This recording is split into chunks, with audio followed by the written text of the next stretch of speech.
Hey folks, hey, I figured out what we needed to do for that read-only user. So we're going to go back into our Rouba Central application into SAML. Well, let me just back up a second. You're going to go into users and groups first. We're going to add both, our full access group as well as read-only. Help desk is in this exercise will be read-only. So I'm going to add those to the applications.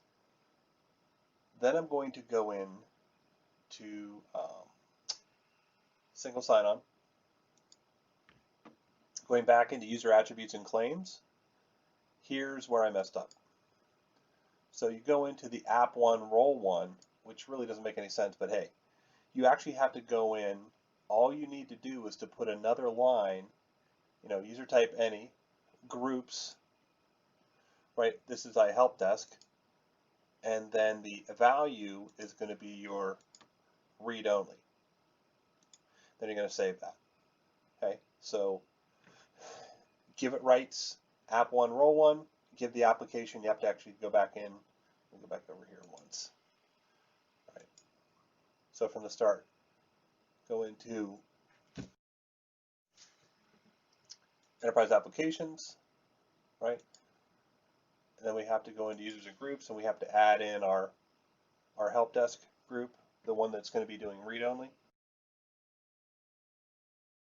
Then you go into single sign-on, user attributes and claims.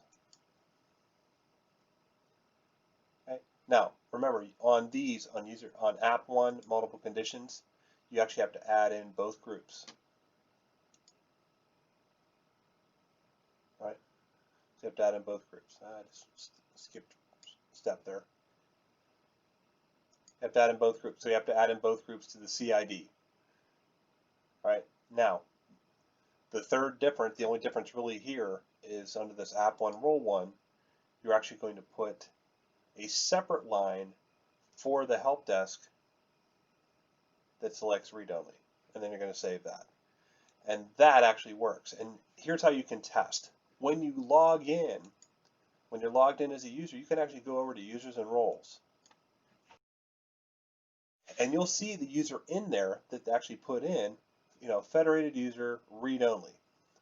So that way you know you've got the correct rights. Okay? So check that out. Let me know if you have any problems.